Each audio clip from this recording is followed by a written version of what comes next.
Durgapur station চলে এসেছি, চললাম। দুর্গাপুর স্টেশন থেকে আজকে আমাদের জার্নি শুরু হয়েছে। আমরা যাব নেপাল। পুরো 12 দিনের ট্যুর প্রোগ্রাম রয়েছে নেপালে, সেই করে আমরা ফিরে আসবো।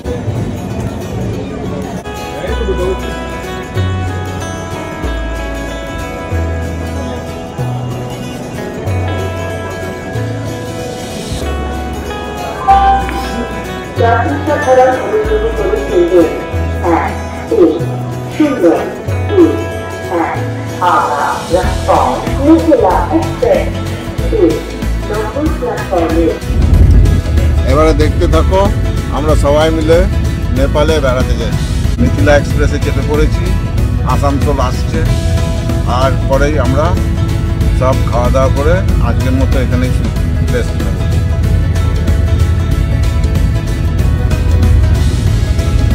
Good morning friends, very good morning.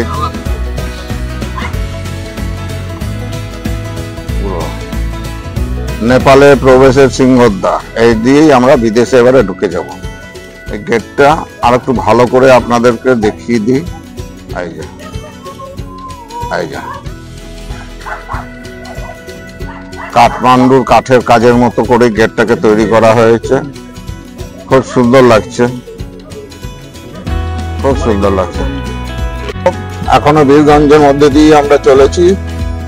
Birganj দিয়ে যাচ্ছি আমরা এগিয়ে, সামনের দিকে বাজার হাট, দোকানপাট।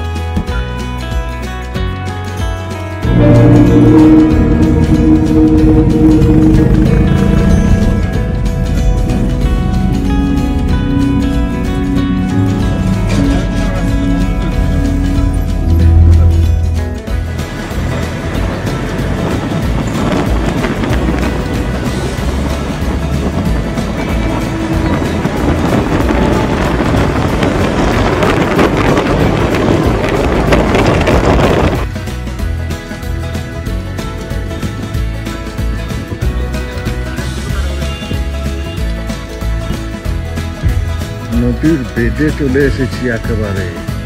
এই পাহাড়, আরে সবার একদম বেডে চলে এসেছি। বেডের মাঝখানে দাঁড়িয়ে আছি, বিভৎস ব্যাপার। দারুণ দারুণ, beautiful beautiful, what a beautiful scene. আমাদের গাড়ি, এই গাড়ি করেই আমরা নদীর বেডে চলে এসেছি। আরো সব গাড়ি আসছে। এইদিকে আর এক ইউটিউবার মনোতোষ দাঁড়িয়ে আছে, মাথায় হাত দিয়ে, কোমরে হাত দিয়ে। হ্যাঁ, এইদিকে গাড়ি আসছে।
কাঠমান্ডু শহরে আমরা ঢুকে গেলাম, এগিয়ে চলেছি আমাদের হোটেলের দিকে, যেটা পশুপতি মন্দিরে একদম কাছেই।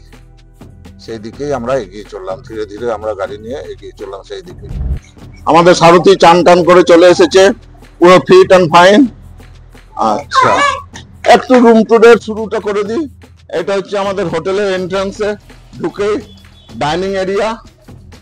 এটা হচ্ছে ডাইনিং এরিয়া, সবাই খাচ্ছে। এখানে ম্যাডামরা রয়েছেন, হ্যাঁ, খুব ভালো সার্ভিস দিচ্ছেন। আপনারা যখনই আসবেন এই হোটেলে উঠবার চেষ্টা করবেন, কারণ এই হোটেলের লোকেশনটা ইউনিক। এখান থেকে পশুপতি মন্দির জাস্ট ছোড়া দূরত্ব। বেরিয়ে পড়েছি মন্দির চত্বরে যাওয়ার জন্য। এইটাই আমাদের হোটেল, একদম সামনেই পশুপতি মন্দির, সেইখানেই আমরা চললাম।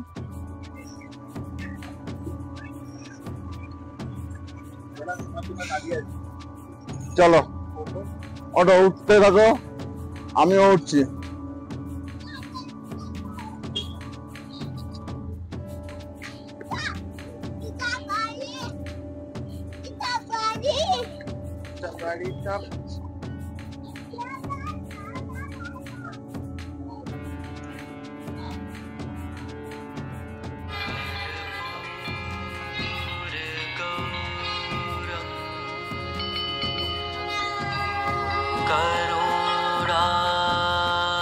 करुणावतारं संसार सारं भुजगेन्द्रहारं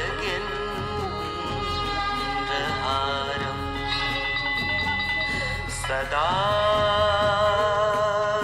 वसन्तं জোগাড় হচ্ছে, পুজো হচ্ছে। পশুপতি মন্দিরে আমি প্রবেশ করে গেছি, খালি পায়ে চটি দুটো খুলে রেখে আসতে হয়েছে। ভেতরে ভিডিওগ্রাফি চলবে না, এইখান থেকেই যতটুকু যা ভিডিওগ্রাফি করব সেটুকুই সবাইকে দেখাবো, তার বেশি আর দেখানো সম্ভবপর নয়। হ্যাঁ, সেটা আর বেশি দান দেখানোর ক্ষমতা আমাদের নেই, এর বাইরে আর যেতে দেবে না, এই অবধিই দেখানো যাবে।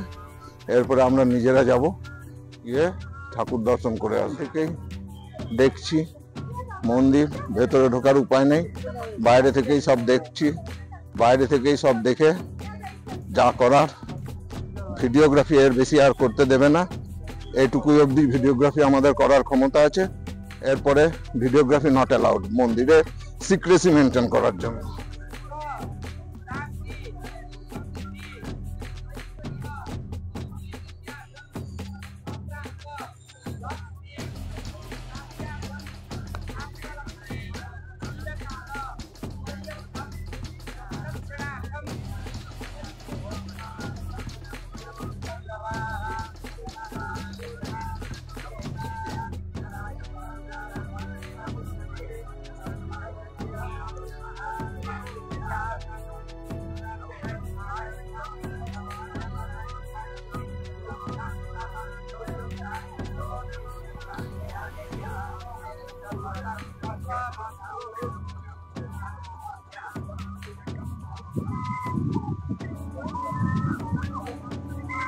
এখান থেকে কেবল কারে করে আমরা একদম হিল টপে যাব।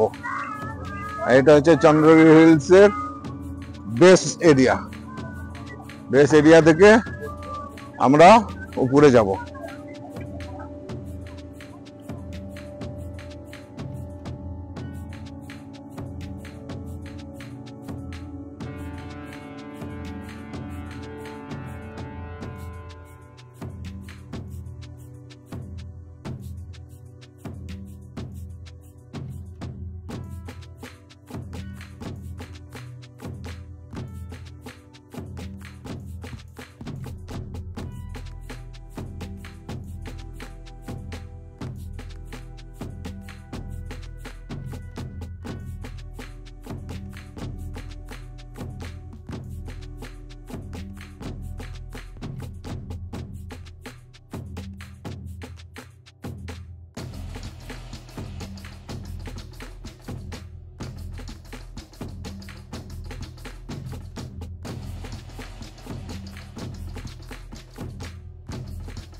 सब्सक्राइब कीजिए, लाइक कीजिए, धन्यवाद।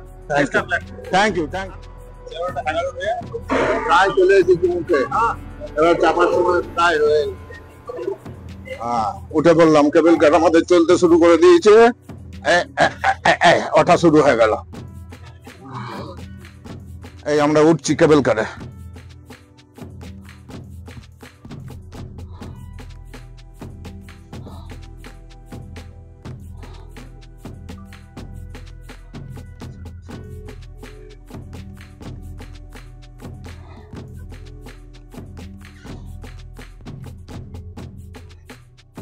এইবারে দেখ, এইবারে অদ্ভুত সুন্দর লাগছে। হ্যাঁ, রোপওয়েতে করে যাচ্ছি আমরা। দারুন দারুন, শহরটা আস্তে আস্তে পিছিয়ে যাচ্ছে। এই যে রোপওয়ে নামছে, উঠছে। বসে বসে হবে না রে মনে, উঠে দাঁড়া, উঠে দাঁড়িয়ে কর। দুর্ধর্ষ লাগছে। আহ, অদ্ভুত।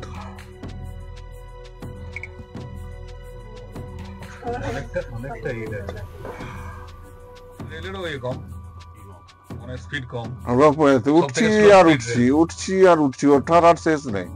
বাপরে বাপ, স্লো স্লো উঠছে, খুব স্লো স্লো উঠছে।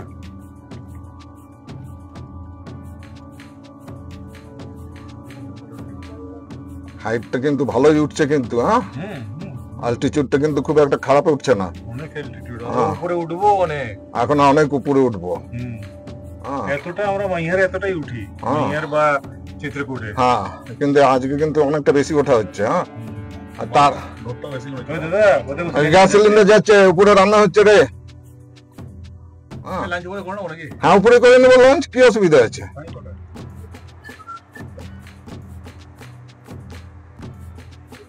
হ্যাঁ, রোপওয়ে করে উপরে চলে এলাম। বাহ, এবারে এই ভিউ দেখার জন্য এখানে আসা, এই ভিউ এখানে দেখবো, সেই জন্য এখানে আসা। মাউন্ট এভারেস্ট দূরে দেখা যাচ্ছে গাছের ফাঁকে,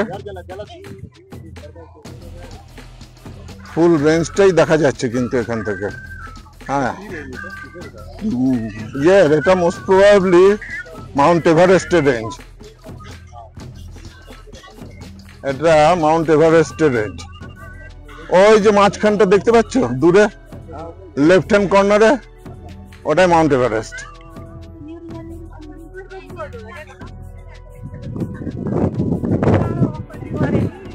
লোকজন সরে গেছে, একটু আড়ালে ফাঁকায় বসলাম, নিজেকে একটু ভালো করে চারিদিকটা দেখার জন্য, নিজেকে একটু সময় দেওয়ার জন্য এখানে এসে বসলাম। ভালো লাগছে, দারুণ সুন্দর লাগছে। পেছনে ব্যাকগ্রাউন্ডটা অদ্ভুত। উঠে দাঁড়াই, আরো ভালো দেখা যাবে। হয়ে গেছে, পাহাড়ের মাঝখানে রিসর্ট বানানো শুরু হয়ে গেছে। এই সবুজ প্রকৃতিকে পর্যটন করে শেষ করে দেওয়া হচ্ছে। এত সুন্দর প্রকৃতি, তাকে প্রকৃতির মতো করে রাখা হচ্ছে না, গাছ কেটে দেওয়া হচ্ছে, ঘরবাড়ি বানানো হচ্ছে, এবং এর ফলে আমাদের বিশাল একটা সমস্যার সম্মুখীন আমাদের হতে হবে আগামী দিনে। সেটা হচ্ছে গ্লোবাল ওয়ার্মিং। শুরু হয়ে গেছে। সচেতন থাকুন, সেটা নিয়ে ভাবুন। আর এই যে আর একটা জিনিস দেখুন, বেড়াতে এসছে, বোতল ফেলে, প্লাস্টিক ফেলে, জায়গাটাকে নোংরা করে রেখে চলে যাচ্ছে সবাই। এই জিনিসটা আমাদের কিন্তু, যারা আমরা বাইরে বেড়াতে আসি, তাদের এই জিনিসটা সম্পর্কে সচেতন হওয়া উচিত, যে এইভাবে প্লাস্টিক যেখানে সেখানে ফেলে পরিবেশ দূষণ করা একদম উচিত না। এই জায়গাটা নিয়ে যারাই বেড়াতে আসবেন, যারাই আমার ভিডিও দেখবেন, অ্যাটলিস্ট পরবর্তী দিনে যাতে এই কাজটা আপনারা না করেন, সেটার দিকে ধ্যান দেবেন। রিসর্ট এখানে হয়েছে, আর দূরে কাঠমান্ডু দেখা যাচ্ছে, দেখাচ্ছি কাঠমান্ডু দেখাচ্ছি, রিসর্টটাও দেখাচ্ছি। বেশ, লোকেশনটা কিন্তু দারুণ। এরকম সুন্দর লোকেশনে একটা রিসর্ট করেছে, আবার হেলিপ্যাডও করেছে। ও বিউটিফুল। এই যে হেলিপ্যাড, এই যে হেলিপ্যাড দেখা যাচ্ছে, হেলিপ্যাড। এইটা হচ্ছে হেলিপ্যাড।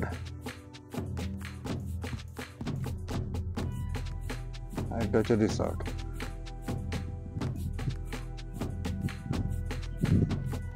বেশ কিছু দোকানপাট হয়েছে। এই যে রিসর্টটার কথা দেখালাম এখনই, তার এখান থেকে গাড়ি আছে, শাটল গাড়ি রিসর্টে নিয়ে যাওয়ার জন্য।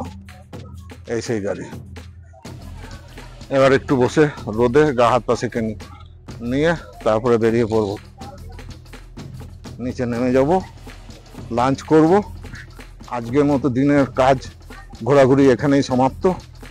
বাকি আবার সন্ধ্যেবেলা দেখা যাক কি হচ্ছে।